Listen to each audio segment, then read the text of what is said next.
far for every tear and every scar. This act of kindness will always stay in our hearts, if only for one more day. Let us clean the show we care, and we will never forget what has happened here. And guess what? I have somebody who's a painter. I have a painter. Am I lucky? Are we lucky or what?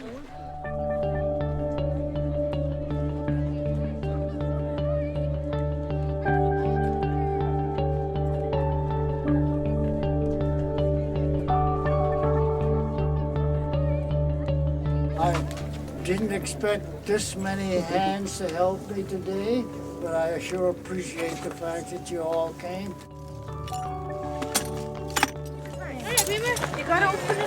We're at the monument that was built by the Essays in 1944 and was dedicated to honor the soldiers that were drafted out of the camp.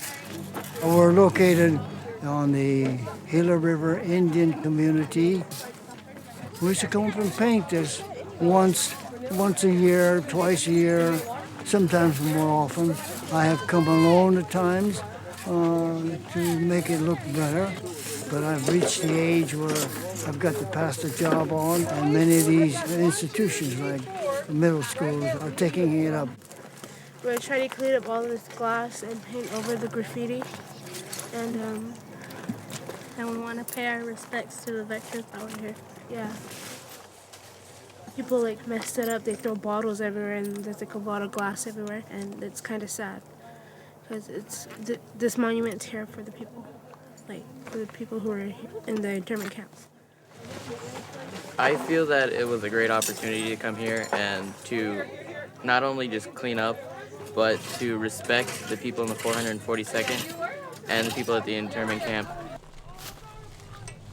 This is a private reservation, and only the Native Americans that live here, I think, can come, and also Japanese Americans that were maybe in the camp.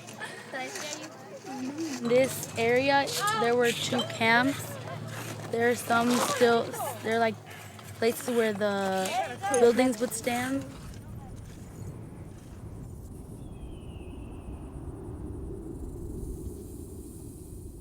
Our community is made up about 365,000 acres, and the Japanese internment camp here is located in District 5 of our community. So people that live across here, that live very close, had a lot of interaction with the internees here, you know, playing ball and visiting them and helping them plant their gardens and just a camaraderie with it.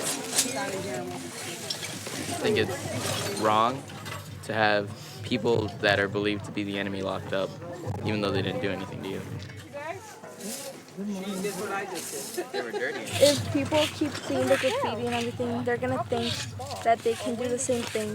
And if it's all cleaned up and everything, they can know that this was important and that that's why we're cleaning it. They should keep it clean because it's something important to us, something that represents us in a way.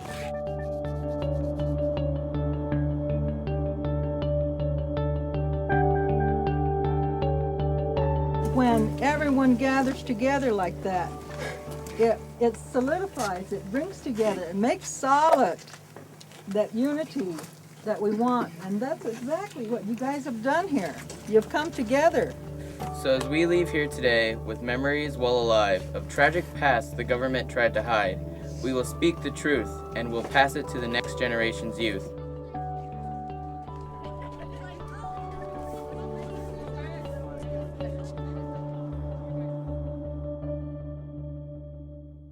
Maybe the biggest lesson that you take away is that you have to do something, you have to work to like make your stories heard.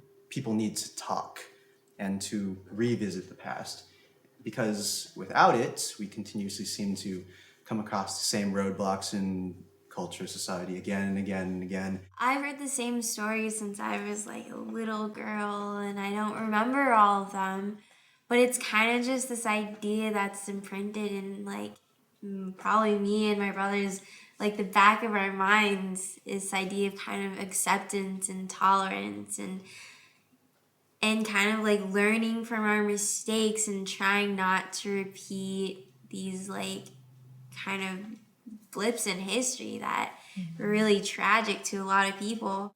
I'm not going to be around that much longer. I'm going to be 90 this year. I really don't have to say too much anymore. Other people speak for me. And I think eventually that is the way this story will continue. People are picking up after me and forwarding this story to another generation of people.